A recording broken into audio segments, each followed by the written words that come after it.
Hi, everybody. My name is Gary Gomes. I'm a Vedic astrologer from New Bedford, Mass. I'm trying to angle my chair so I'm in the middle of the screen. There you go. Okay. So basically, I had promised, by the way, if you want to contact me for readings or for lessons of any type, my phone number is 508 525 0001. Again, that's 508 525 0001. I had promised to talk about the, and if you want to get in touch with me by email, it's Gary Gomes G, the letter G, at gmail.com. So GaryGomes G at gmail.com. Okay, so I had promised to talk with you about the year of the dragon uh, this week, but the actual day starts, the actual year starts a year from now. So we'll wait until next week when we're right on top of it to talk about the shift. I think it's going to be an interesting year just in general, just to give you a general scope. The main focus of this broadcast is always Vedic astrology and how that's affecting the world. We can look at the world map and we can also look at your individual horoscopes, but we're also looking at a variety of events that are happening around the world and how they affect you and how they affect your astrological sign. So I did want to make some comments about the wood dragon because that's the sign this year. And the wood dragon is actually going to be rather, it's not really difficult, but it's kind of it's a dispassionate kind of elitist dragon year. And when I say elitist, I mean that it's going to be relatively cutthroat or unemotional, even if people are very enraged or upset about an issue. You won't get a lot of attention from higher ups, unfortunately. And it has to do with the nature of the wood dragon. The wood dragon is a rather fixed sign. It really doesn't like to change things. And as a matter of fact, if it has to go to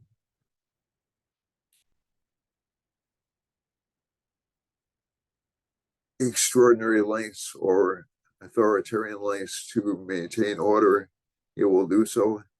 That will definitely cause some conflict all around the world, not just in the United States. So prepare yourself for that. It is good for people who are already well established. You're not going to see a lot of flux or flexibility here. And I think that one of the things that I've seen in wood dragon years is there tends to be a clinging or a need for security or stability. So whether that means bringing back previous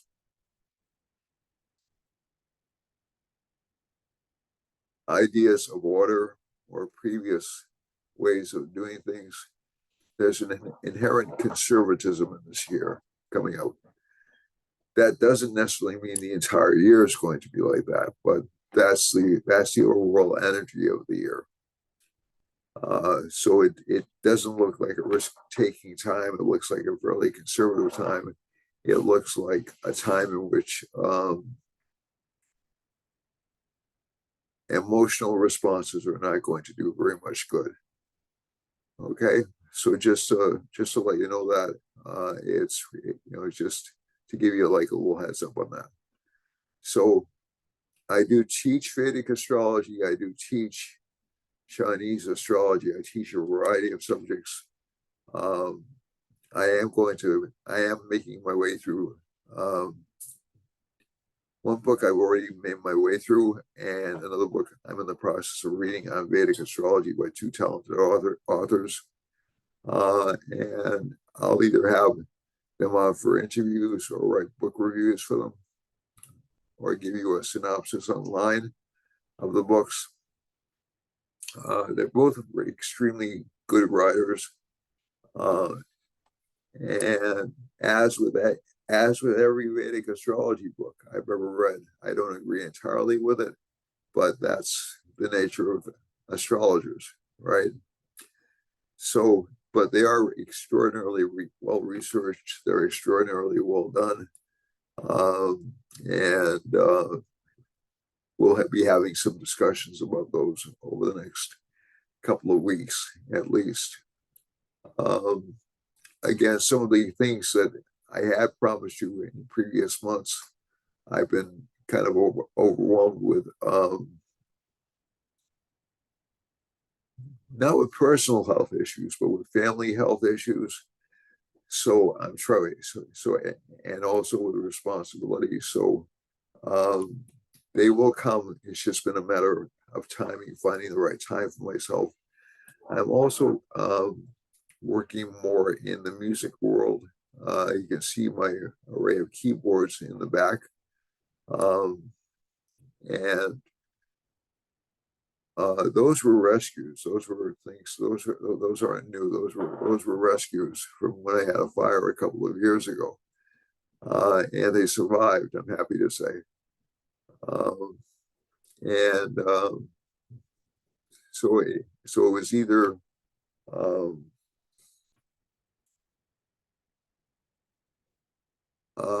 I was just trying to think of a good way to put it. Um, so I'll probably be working more with those instruments over the next few months, but it'll be on a different channel. Okay, so let's go back. None of what I have is state of the art, by the way. This is all pretty old stuff, but not classic.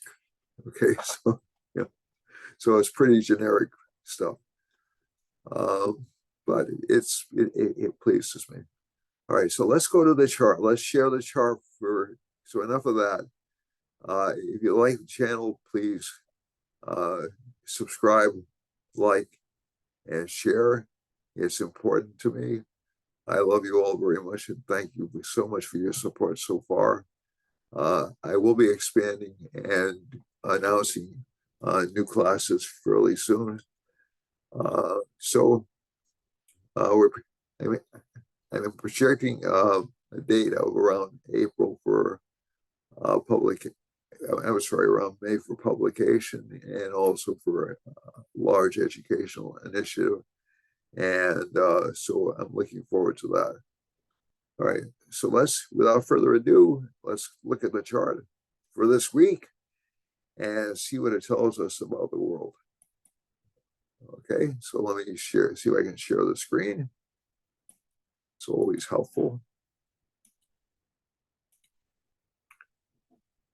All right, so you probably got that on the first try, but I like to do this a couple of times just to make sure you're seeing the actual screen and not, I think you're seeing the screen.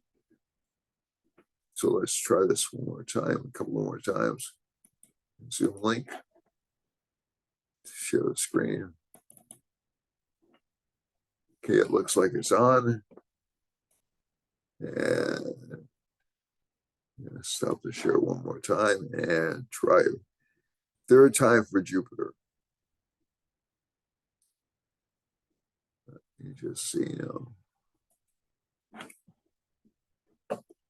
and Oops, I clicked the wrong button. Hold on a second, folks.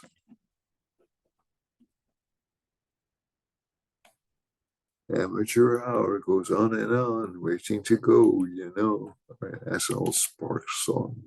All right. Okay, so you should be seeing this screen. I'm not paying royalties to Sparks. That was just a quote, but it's a really interesting band. Check out the movie from God, what's his name? Edgar Wright. Edgar Wright did a great movie about Sparks. He did a great documentary about Sparks. So I would definitely watch that movie. All right, so let's see now. So we have Jupiter in the first house aspecting the moon right now. Mars and Venus are in conjunction in the ninth house. This is at when I started the reading. Sun and Mercury are in the 10th house. Now, this is actually kind of interesting because the Mercury conjunction with Mars is still present. But so that was the combination I told you so many times. It is a line combination, a combination for misrepresentation. Now, if it crosses over into another sign, technically it's in another country, let's say. So let's say if we go from, let's say from California, we pass into Tijuana, right on the border, but they're under the rulership of another planet. And Mercury's under the sign of Saturn. So what does that mean in technical terms? Well, it means judgments will be delayed. It means if people have been misrepresenting themselves or misrepresenting what they've been or lying about certain things, not everything, but lying about certain things, they'll start to fess up, and actually news coverage will actually go to that. The other thing that's fascinating, I think, about Mercury going into Capricorn is, so let me just go back to that one thought. So we're seeing a lot of cases delayed right now in the United States, a lot of judgments delayed, a lot less speed attached to any kind of judgments against foreign countries. We are seeing a lot more aggression being demonstrated. That's the Jupiter aspect on Mars, so that shows up again. But one of the things I find fascinating is that when we have this Mars-Venus combination, there's a fight going on, especially in the courts. Okay, so that's very true in the United States. And one of the things I said about the impending fear about, or the more conservative bent in the United States, this isn't a political issue. This is more of a security issue. So you're seeing more and more concern about crime. You're seeing more and more concern about immigration in general. You're seeing more and more concern about finances and financial stability. And you're seeing more and more concern about. So last week, the jobs figures were surprisingly high. So the Fed was poised to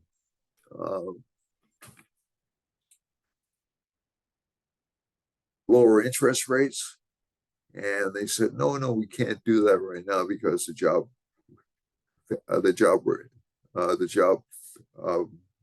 figures are higher than we expected. The problem is the number of hours worked is lower. So again, it gets into a security issue. So yes, people reporting being jobless the employment level has increased. However, it's more and more for part-time jobs or for low-paying jobs. I think the other thing is the Jupiter-Moon combination over here means where the political narrative is increasingly.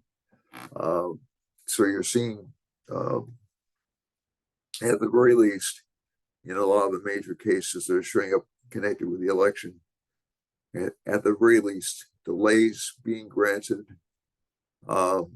Mercury going into Capricorn, or Mercury with Mars in Capricorn.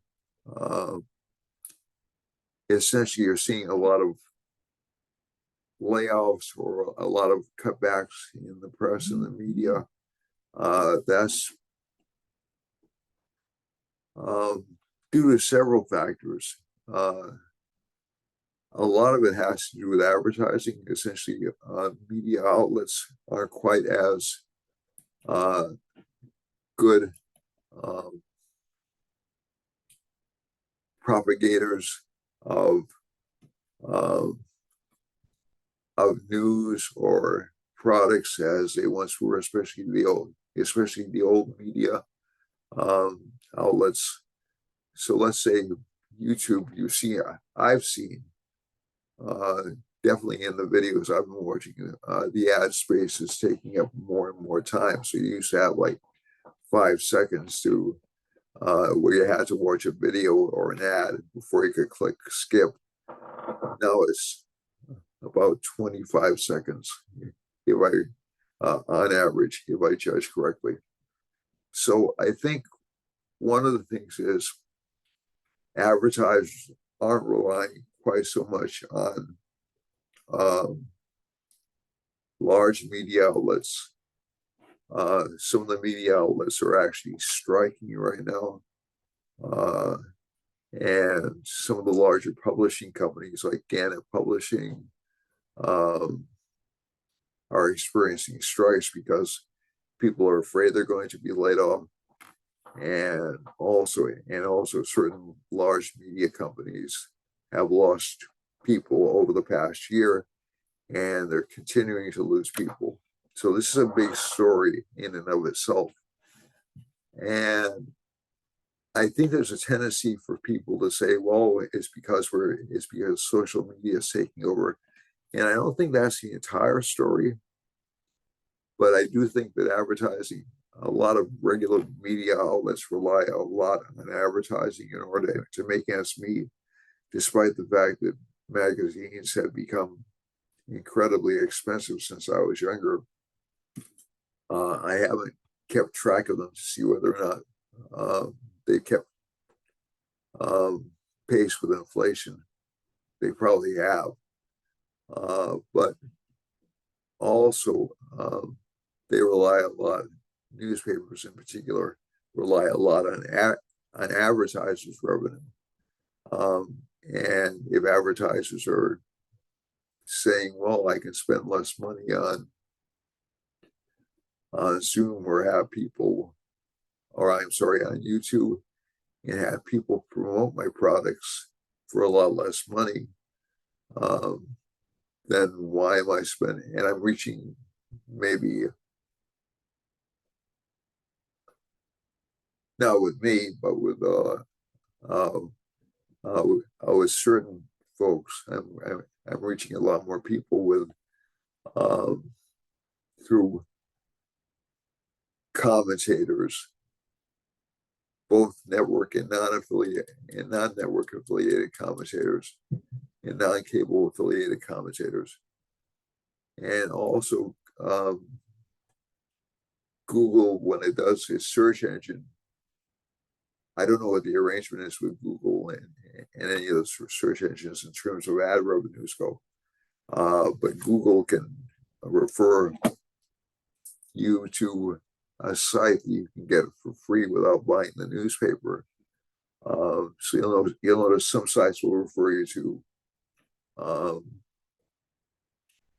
certain channels or certain newspapers that you have to pay for, like the New York Times is a subscription service, and certain others aren't. So the Guardian isn't, uh, to go to the right side of things. Fox, you can usually pick up Fox News or uh, other conservative networks for free, but Epic Times you can't. So I think there's been a general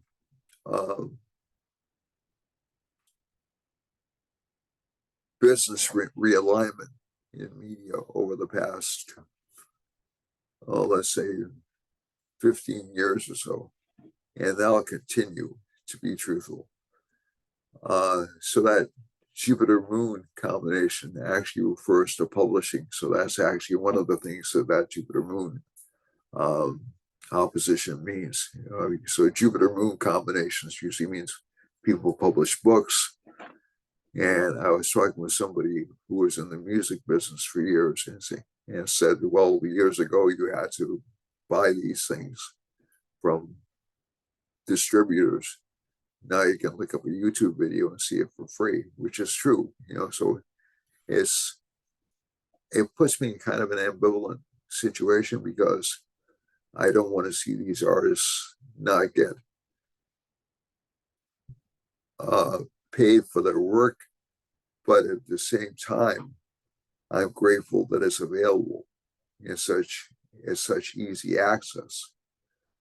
So I think you'll see a large format. Also, over the past few weeks, you're seeing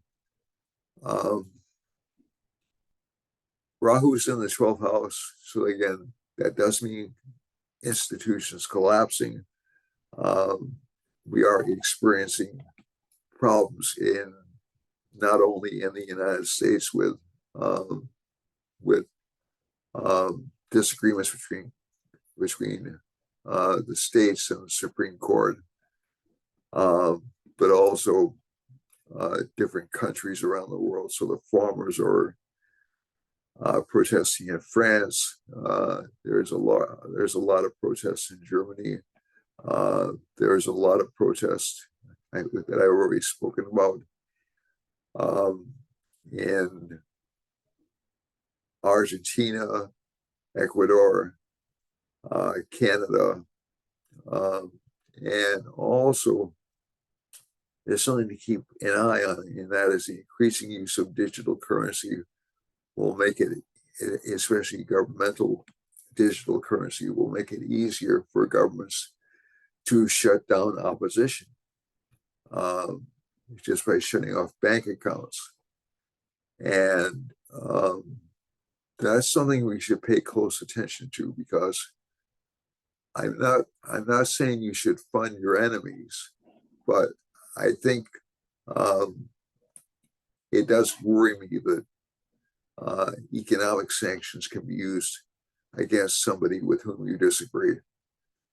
So that's kind of a danger signal for, so that's sort of like the wood dragon. That's sort of like a wood dragon manifestation this year. I think around April and especially October, you'll see protests or problems connected with that. I'm actually expecting to be a large internet disruption in October. I hope I'm wrong about that. And also to a certain extent in April. But a lot of institutional problems in April, a great many institutional problems in April. And we're seeing the buildup to that right now. Again, since my nature is basically, I'm an optimist. I think we can work our way through this. But we will see society change rather impressively over the next, I would say, 8 years or so. So there'll be this large struggle between, quote unquote, the common man or the common person and the power structure in the world. So I think we're in for some interesting times. a lot of good comes out of those movements. The last time I can think of something comparable was in the early 1900s and 1960s. And for better or for worse, things did change. Okay. I think the 1900s, that was the start of demonopolization, which was allowed to increase again. And in the 1960s, it was more social disruption, more attention paid to alternative lifestyles. And we're seeing pressure for both of those things right now. A lot of people also don't realize the late 1960s saw a very strong, that was the birth really of the, around 1964 with Barry Goldwater's presidential bid, that was really the birth of the conservative movement in 1964. So I think one of the things you have is you'll have this push to extremes, and nobody's going to be willing to budge all that much this year. But if we're looking at the next week, more media layoffs, more media problems, obviously, more revelations about court cases, from both sides of the aisle, and that will be true in different countries as well. More political scandals over here, and more restrictions and more inflation, to be honest with you. And again, until Mars enters Capricorn, more acceleration towards war. I think that's one of the things I'm hoping that Capricorn will cool things down and just make people back off a little bit. But I think once this starts in Sagittarius, or once it started over here, really, the Mars disruption started over here, people are going to be willing to fight. And again, within about a week or so, we're going to see a lot more concentrated lying, a lot more concentrated or exaggerated news reporting. So that's going to be interesting to see. And I'll continue for about a month. Okay. So I think overall, not a bad chart, but again, I'd be incredibly surprised if we didn't see some kind of economic or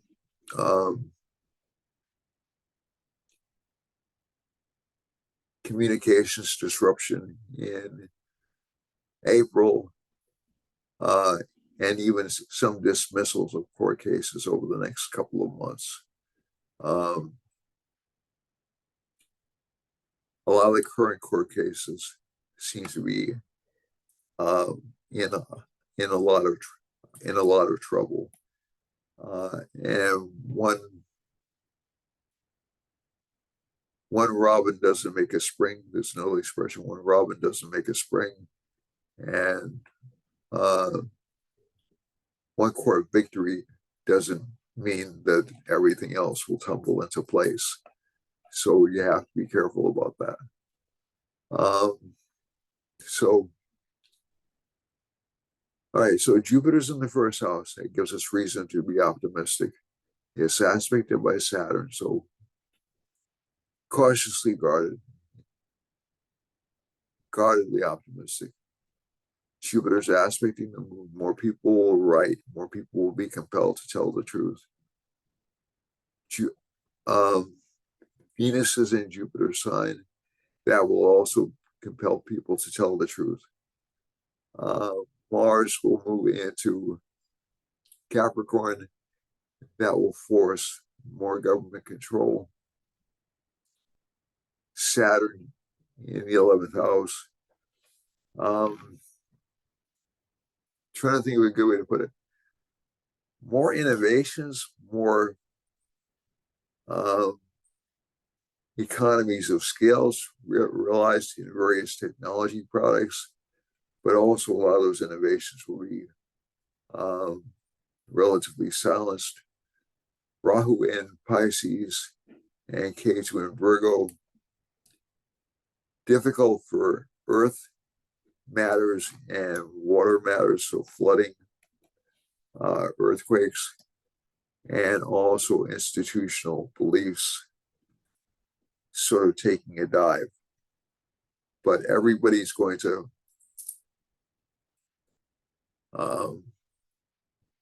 the majority of people are going to stay fixed in their belief system as to what's really going on.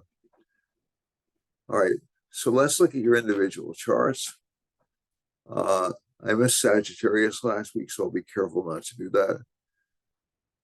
Aries has Moon in the 7th house, so this means relationship partners will be a little bit focused on home, but also a little bit emotionally unstable.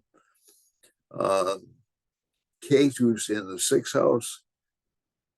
Aries should look out for enemies, especially from people who work for them. The Lord of the First is in the 9th house. There's an exchange of lords between the 1st and the 9th house. That's very good for luck for this sign, and also luck for your spouse. Career life actually looks pretty darn good for this sign this month. And let's see now. Saturn's in the 11th house. Not so much time for fun, not so much time for gains. Rahu's in the 12th house. Again, heavy expenditure patterns for this sign. Taurus has Jupiter in the 12th house. So again, we're seeing heavy expenditure patterns. Venus is in the 8th house. Some unexpected gains or financial gains to spouse and to you. Ketu's in the 5th house, so children will be a little bit difficult to deal with. Moon is in the 6th. That's actually good for building relationships or temping down rivalries at work. Sun and Mercury are in the 9th house, and the 10th Lord is in the 10th house, so this should be good for career life for this particular sign. Rahu's in the 11th house, so you'll gain famous friends or friends who will introduce you to a lot of opportunities, but watch so they don't make you spend money unnecessarily. Gemini has Ketu in the 4th house. Some good potential for relationship activity, especially sexual activity. But again, this could indicate being taken advantage of by relationship partners and some difficulty or arguments with relationship partners. For Moon is in the 5th house, so strong possibility of love affairs for this sign. But again, I probably wait for about a week before I engage in those. Also, relationship partners will be very sensitive, feelings very easily hurt. So keep that in mind as Valentine's Day approaches. Venus is going to be in a very sensitive sign. People's feelings are going to be hurt really easily. Sun and Mercury are together in Capricorn. That does give some financial boost to this sign. And Saturn is in the 9th house, so bosses will be a little bit tough to deal with, but there will be financial gains and some fame to Gemini. To Cancer, Cancer has Sun and Mercury in the 7th house, so there'll be a lot of focus on relationships. This also means business partnerships, by the way. So this will give more business partnerships, more financial growth to this particular sign, but also some danger of losses. Ketu's in the 3rd house, gives the sign a great deal of courage. Moon is in the 4th, a lot of opportunity for education. And Mars is in the 6th house, so enemies, especially women in the workplace or for people who work for you. Sun and Mercury are in the seventh house. We've already discussed that. Saturn's in the eighth. So again, there's a restructuring of life going on over the next couple of years for this particular planet, for this particular sign, excuse me. And that'll continue over the next few months. Rahu's in the 10th. I'm sorry, in the ninth house, so bosses will be very difficult to please. Jupiter's in the 10th house, good for instructional activity, good for teaching people to work, but slow progress. For Leo, Leo has K2 in the second house. It's actually a good placement. It will make the sign much more discriminating, much more critical of investments, of spending money. Moon is in the third house. This is what's called a Viprit Raj Yoga, or Viparit Raj Yoga. And this indicates that the person will be spending a little bit on desires, but more connected with education than with anything else. Mars is the lord of the fourth and ninth houses, so it's a Raj Yoga planet. That's placed in the fifth house. That's a really good placement for luck for this sign. The lord of the third house and the 10th house of work is in the fifth house, so there should be some good gains from work. Sun and Mercury are in the sixth house, so you should have some good financial gains, but you'll have to fight for them. Saturn's in the seventh house. Relationship life looks a little bit closed off, or it'll be based more on stability than excitement. So, and again, Leos do have to watch out for the potential of breaking of relationships over the next couple of years. Not because they're doing anything wrong, but because Saturn essentially gives problems in relationships if it's in the seventh house. It'll be more dominant within about a year or so when Rahu is closer to Saturn. Rahu's in the eighth house. That gives good support for short-term financial gains, but don't keep your money in one asset for any length of time. And Jupiter's in the ninth house, good for career luck. For Virgo, Virgo has K2 in the first house, Rahu in the seventh house. A lot of intuitive ability for K2 this month, and this over the next year or so. But especially in terms of buildings, in terms of getting work completed with buildings, there are unexpected obstructions or obstacles. But basically, a lot of the sign's attention will be focused on luck. You'll get some financial gains this month. But intuition is very strong. Rahu's in the seventh house. A lot of attraction to people from different cultures, from different walks of life, or people who are interested in exotic things. Not a particularly good time to enter into a relationship unless you know it's going to be short term, and unless you wanted to publicize yourself, but not something that you would bank on being long term. Now, again, these transits do vary from sign to sign, so that doesn't mean that every Virgo sun should not get interested in relationship partners. If it's a person who's a little bit odd or eccentric or, let's say, ambitious, especially when Jupiter moves to Taurus in May, overall, a better time for getting into a relationship. But even now, if a person has a lot of money, not necessarily a bad thing, but keep in mind the relationship partner will be difficult to please. Moon's in the second house. That's good for writing for this sign, especially writing about investigative subjects or unseen subjects. Mars and Venus are in the fourth house, so there will be some more fighting for this sign, especially around home matters, but that'll shift within about a week or so. Saturn's in the sixth house. Sun and Mercury are in the fifth house. as essentially a lucky placement for the sign. It gives it access to money, especially money from children. Saturn's in the sixth house, or like two children. Saturn's in the sixth house. That makes this sign work awfully hard. Rahu's in the seventh. We've already spoken about that. Jupiter in the eighth. Again, good for short-term windfalls or temporary exposure. So you can turn that into a longer-term exposure by continuing to work on it and not getting bored by it. So that's about it for Virgo. For Libra, career life is really strongly on the mind of Librans this month. This is October 15th through November 15th, or Libra rising or Libra moon.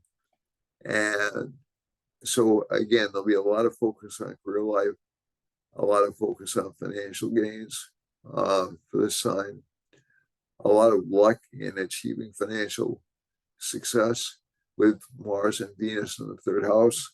There'll be a lot of ambition for this sign. Sun and Mercury are in Sun and Mercury, excuse me. Sun and Mercury are in the fourth house, so that's actually a good placement for educational life. Saturn's in the fifth. You may have to learn some things which are a little bit difficult to learn or to accept, but they'll serve you well in the future. Jupiter's in the seventh house. So again, a lot of relationship opportunities for this sign, but again, Saturn's going to delay these. It'll delay partnerships. It'll make you very cautious about new partnerships. And it doesn't necessarily mean they'll be bad, but Saturn in the fifth house can give some stupidity about romantic affairs or romantic entanglements. And Rahu in the sixth, so just for something new or something exotic or something different, it isn't worth jeopardizing a good partnership. Rahu's in the sixth house. A lot of focus on health, a lot of focus on maybe a little bit of hypochondria happening for these signs, but there may be serious health problems, especially connected with the kidneys or with the feet. So those should be checked out. And that's true because of Ketu being in Virgo as well. The rest of the chart actually refers back to the first house and the fourth house. So again, it's a very educationally focused chart, a very writing focused chart. So this time should write a lot or communicate a lot as much as it can. For Scorpio, Scorpio has the first lord in the second house lord, and the seventh lord is in the second house. So again, there'll be a lot of fighting at home with this sign. Sun and Mercury are in the fighting at home with spouse. Sun and Mercury are in the third house, so it gives this sign a great deal of courage, a great deal of focus on expressing its desires. So for this sign, definitely tell people what you want. Saturn's in the fourth. There may be a feeling of being locked in or blocked at home, not having a lot of freedom. Rahu's in the fifth. Children will be a bit difficult or greedy, and also there may be some things from the past who are like hidden desires which are coming up a lot in your life. That doesn't always mean sex, even though it's Scorpio rising, that doesn't always mean sex. It can even mean certain ambitions for fame or recognition. Jupiter's in the sixth house. It's an exchange of lords with the second house, so that's actually good for financial gains. And over here, we've already spoken about the seventh house to a certain extent. Ninth house lord is Moon. Moon is in the 12th house. So again, luck is determined by being cooperative, by being somewhat submissive to bosses. Kate, who's in the 11th, again, I told this sign last year was Sagittarius, this year is Scorpio. Friends will essentially steal from you or rob from you. So just be a little bit careful, but this is a good combination for more sexual activity over the week. For Sagittarius, which I apparently missed last week, Sagittarius has Mars and Venus in the first house.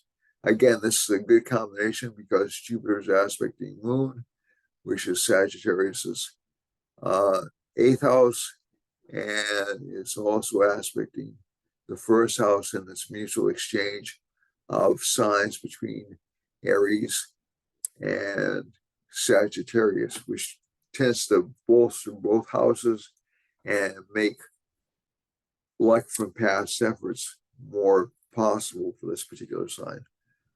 Saturn aspects that Jupiter, so it's not going to be quite as profound or quite as easy as you would expect it to be.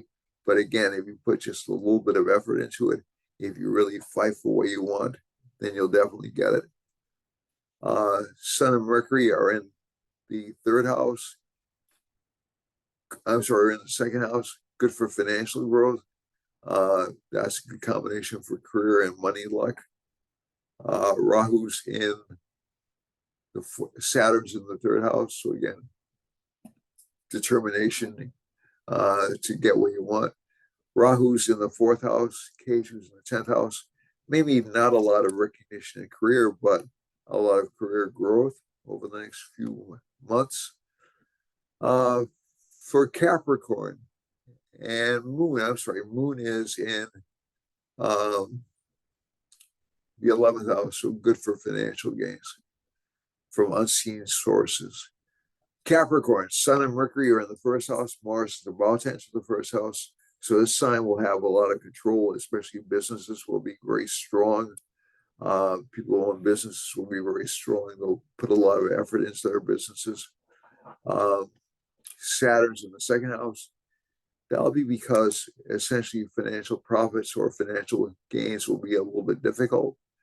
Rahu's in the third, but this sign does want to achieve, it does want to move forward and advance. Jupiter's in the fourth house, so there should be some gain through writing or through some kind of communication about writing. Let's see now. 1, 2, 3, 4. Fifth house Lord is Venus, is in the first house. So again, I'm sorry, sixth house Lord is Venus, is in the first house. 11th house Lord is Venus, is in the first house. So good financial gains if you're willing to work hard. That's true for the next couple of weeks. Let me get that out of there. And Ketu's in the 9th house, so bosses will be super critical, or you may feel a need to desire to change jobs because of the moon being in the 10th house.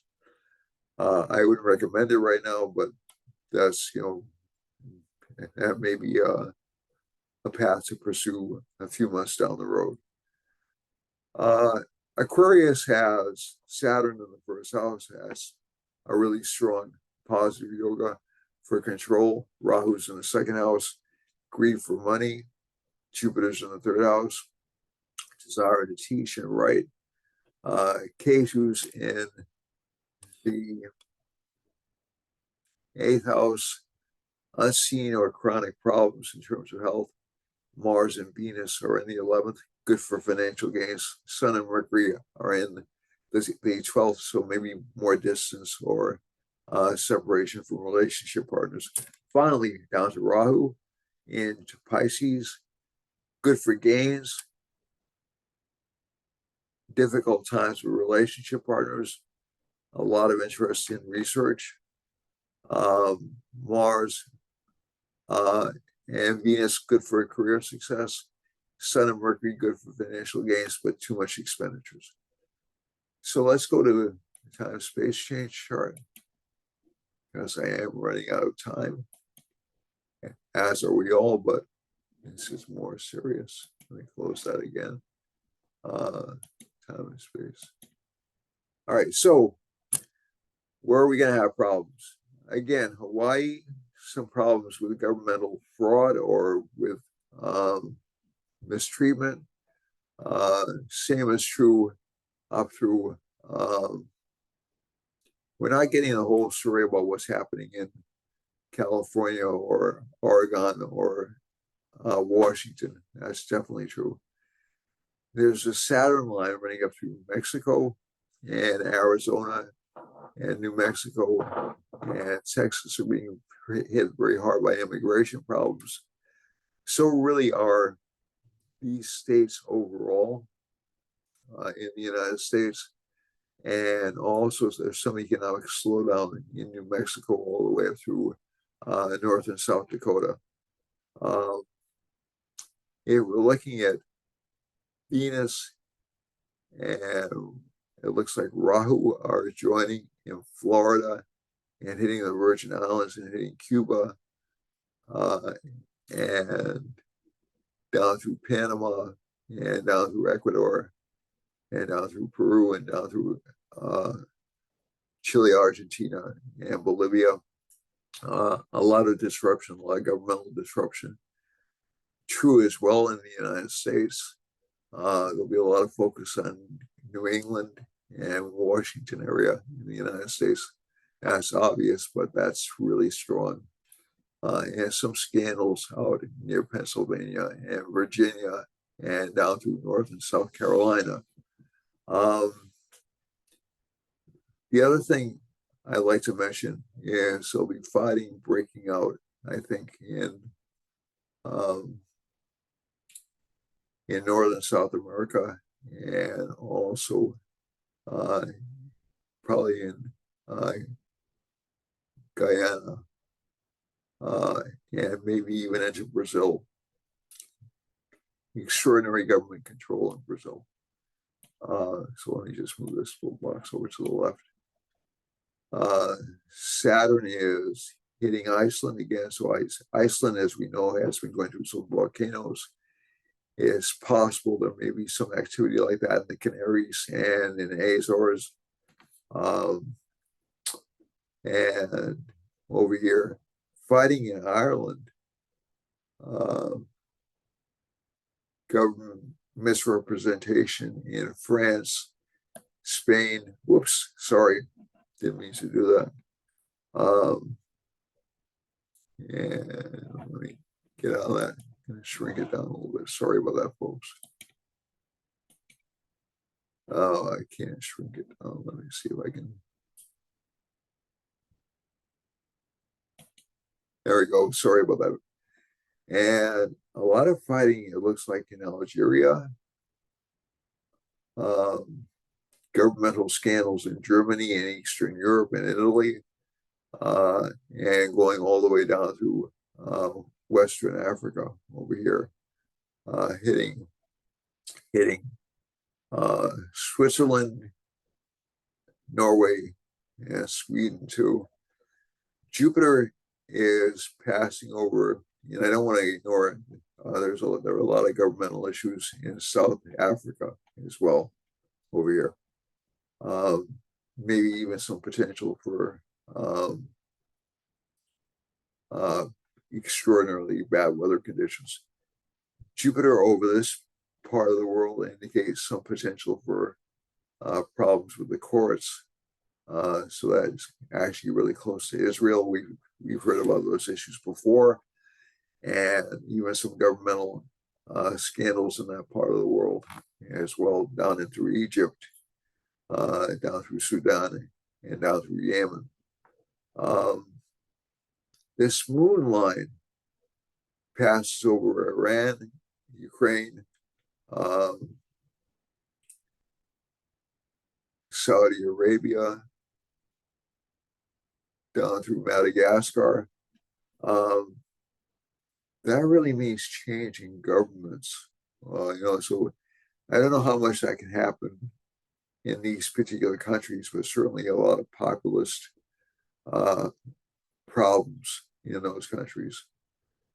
Saturn is running through Iran as well, so that does mean they're going to have some hardships. And also, I believe that's Tajikistan. No, that's not Tajikistan. That's maybe Kazakhstan over here. and I believe that's Uzbekistan. India has no real lines connected with it, but it's between a Saturn and a Rahu line, so that could indicate some governmental scandals, but that's a little bit general. Venus, heavy rains through all of Cambodia, all of China, and down into Malaysia, down to and let's see now, and over here, yeah, government scandals in Vietnam, definitely. The other thing is we have in Cambodia, excuse me, we also have a Mars line, so this could increase fighting near China and near New Guinea and into Indonesia. And finally, we have a Jupiter line coming up over South Korea, so they should see some expansion in their economy, but maybe some problems uh, with inflation, and that will hit Australia. And finally, let's wrap it up. Moon line over here, and a Venus line. So some flooding in New Zealand, also change of governments, change of power structure. So that's it for this week. I have to run. I love you all for watching. Thank you so much for watching. I hope it didn't go over time, and I'll see you next week. Bye, everyone.